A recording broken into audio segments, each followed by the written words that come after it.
fast-paced and convoluted with local dreams, Metro Manila is a mix of progress and its citizens' old mindsets. And amidst the hustle and bustle, we find the city's aspirations to become better, stronger, and more economically competent. Cut to new works at one corporate center wherein it hosted VR Philippines' November 2017 meetup. Here, we get to interact with a lot of individuals and get to interview certain individuals to get to the pulse of how the VR industry is being handled here in the country. So this is Joshua Jokno for Zeno Creatives, and I hope you enjoy our documentary on VR Manila.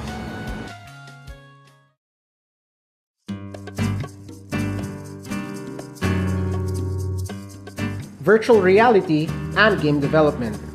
In the early 2010s, we saw the rise of new generation games such as Witcher, Battlefield, Destiny, Doom, Overwatch, and the like. The game development industry had leveled up by bringing insatiable gamers FPS that run on AAA technology. Real-time strategy games also received an upgrade, drawing in hardcore gamers who don't mind sitting in battle for hours. But game development technology, not wanting to get stale and always craving for movement, found fertile grounds in virtual reality. Virtual reality, a history. The creation of virtual reality finally gave the coup de grace to science fiction.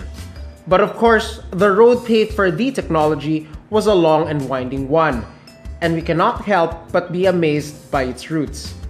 Believe it or not, what was called the Viewmaster stereoscope may have been the beginnings of virtual reality. Patented in 1939, the Viewmaster was intended for what was considered virtual tourism. It found its inspiration from a research of an English scientist named Charles Wheatstone. The scientist demonstrated that the brain has the amazing capacity of processing different two-dimensional images through each eye into a single object of 3 dimensions. The viewing of the two stereoscopic images or photos side by side allowed the user to experience a sense of depth and immersion. As early as the 1950s, technologists have been busy developing simulated environments. One of note can be found in the other half of the decade, when what was called Sensorama was developed. Wanting to see how everyday people could feel as if they were in a film, Morton Healy used the Sensorama to simulate Hollywood. People were made to experience the environment while supposedly riding a motorcycle. Back then, the principle behind it was what was called multi-sensory stimulation.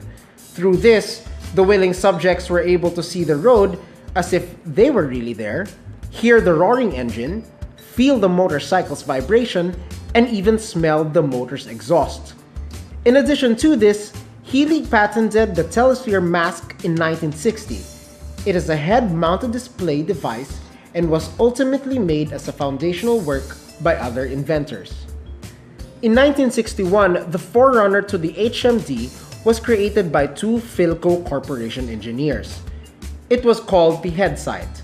A video for each eye was incorporated, along with a magnetic motion tracking system. This was created for remote viewing of dangerous places or instances for the military. The remote camera would be manipulated through the movement of the head, thus permitting the wearer to look around the environment without having to be there. Furthering the innovation, one Ivan Sutherland, another inventor, came up with what was called the Ultimate Display in 1965. Much like Healy's Telesphere mask, the Ultimate Display is a head-mounted apparatus that it claimed could be a window into the virtual world. The concept of being immersed in a fictional or virtual world saw fruition in the 1970s and 1980s. Alongside haptic devices and other instruments promising immersion in virtual space, optic advances were made. The Virtual Interface Environment Workstation, or VIEW system, at the NASA Ames Research Center allowed for haptic interaction with the combined use of a head-mounted device and gloves. But it was one Jaron Lanier, founder to VPL Research, who coined the term virtual reality. It refers to a simulated experience that came with this development of a special type of gear that came with goggles and gloves.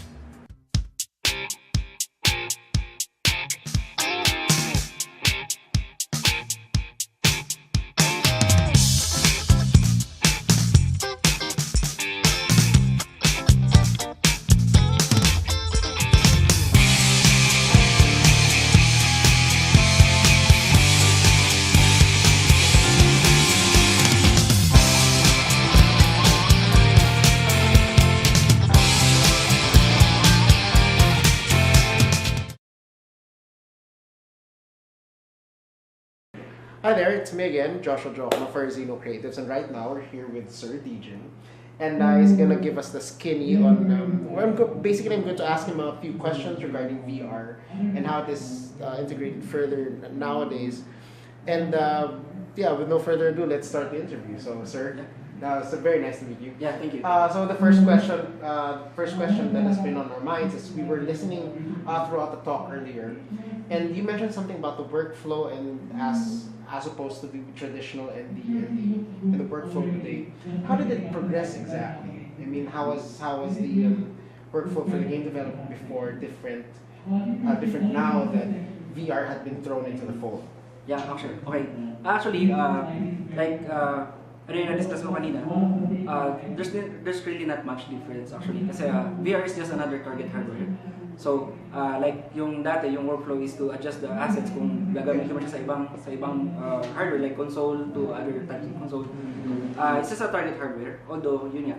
Like I said, kailangan mo lang maging very particular with the user experience and the optimization kasi like twice nire-render ng hardware yung graphics. Yes.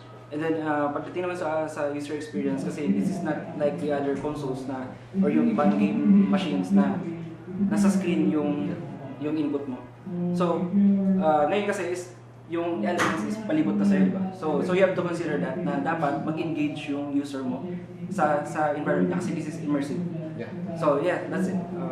So, do you think with these developments right now, seeing that it's more immersive, seeing that there's not much difference, do you think the students of the digital arts of this era is ready Yes. for VR? Yes, of course.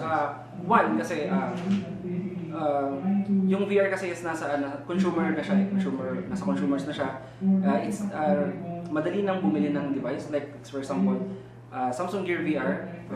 You go to the nearest Samsung store, you can actually buy yung phone and then yung unit. Which with the high-end naman, like Windows MR, HTC Vive, the Oculus Rift. While medyo expensive pa sila.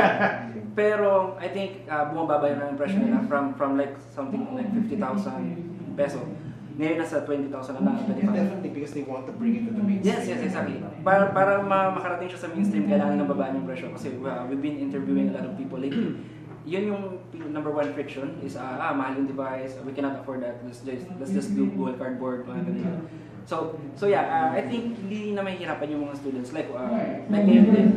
Kaya sabi mo, wala din ganong difference yung doing something for game and then yun nga lang yung experience. Pero yeah, marami ng bagong tools and then accessible na lahat. So I don't think mahihirapan sila mag-transition. Actually hindi transition here. They just need to embrace the tech. Yeah. Yes. So with that, certainly you mentioned a lot that mas madali yung version. How do you see this progressing further? And what do you think is the risk of sounding like a slam book? How do you see this progressing further? I mean, VR technology here in the Philippines. Okay. So I can actually predict. Hindi naman predict, pero I can actually see na more and more schools and students will be diving deep into VR content creation. So, it's good to know na marami ng schools na nag-incorporate ng VR sa real-time nila. Like, yung mga schools na may mga gaming na subjects. Yes, so, right now, nag-VR na sila. So, I don't think na sa tingin ko, yung curve is will just go upwards. Kasi, yun nga, with the support ng schools and with communities like VR Philippines, so mas nadadrive natin yung growth ng mga developers towards VR production. So yeah. Okay, sir. You've heard a lot of good things already, sir. Thank you very much. Thank you For this opportunity. So there, I've heard it from Sir DJ, and we'll be going back for another interview. And for now, we're good. Thank you.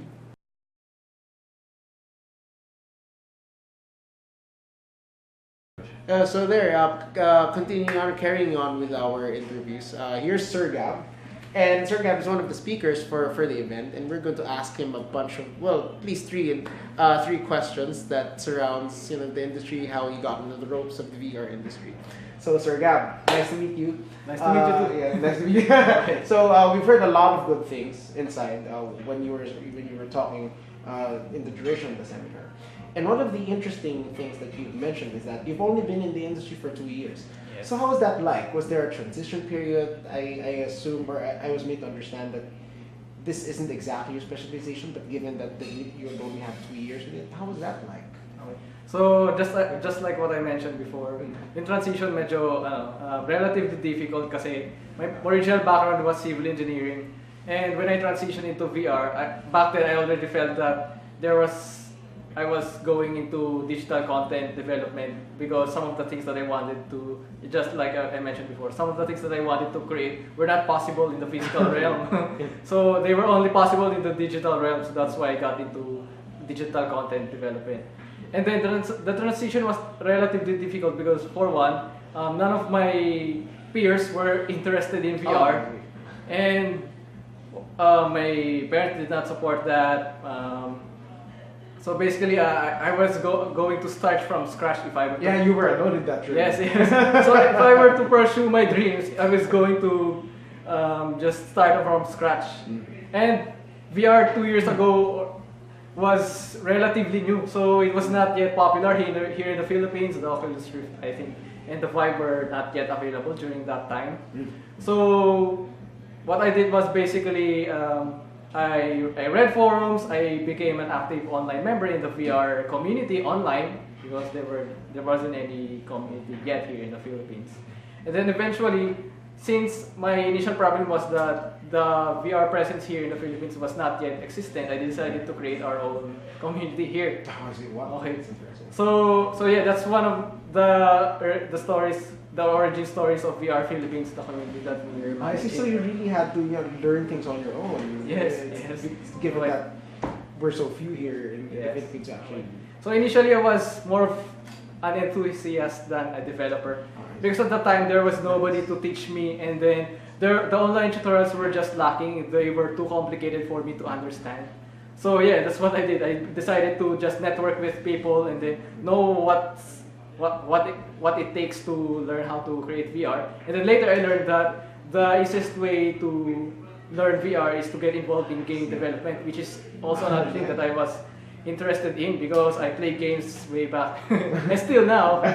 So and then I realized that the transition from being game developer to a VR developer was very quick because you used to use the same software, you use the same workflow, and the only difference is the screen you use. One is in front of you and the other one is right in front of your eyes.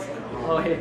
So yeah, from that I just watched YouTube tutorials and other online forums, read a ton of them, and again I networked with a lot of people that are already very well versed with game development and other related fields. So yun nga, yung mga speaker natin kanina, matagal ko na silang kilala. And one of them was mentioning, di ba, na parang kinakwento niya na before nung nakilala niya ako, parang wala pang alam. Pero 2 years later, yan marami-rami na akong alam. So yun, so yeah, that was kind of like my story. Although marami-raming nangyayari 2 years ago to now, pero... it's very fast-paced. The acquisition is very different. Yes, yes. So, some of the minor details, hindi ko na siguro babanggitin kasi it will take maybe an hour to tell the whole story. I'm pretty sure it's very interesting. And what's really interesting is that, given that you were only there for 3 years, what you produced during the talk, or what you've shown us during the talk, was really impressive. Looking into the airline industry. So, what were the challenges that you experienced in production for that? Okay, so, well, firstly, when you're getting involved in something like what we're creating is a training simulation. So you have to follow very strict standards or regulations that's mandated by the government. So here in the Philippines, yeah, that was something that I was unaware of. I thought my first job was to create just a plane. Okay. It doesn't have to be 100% accurate. It can have missing textures, missing icons, missing labels over there and here. But eventually, when we did our first pass, we showed them. They had a lot of comments. They basically shared with us files and documents that were again mandated by regulators here in the Philippines.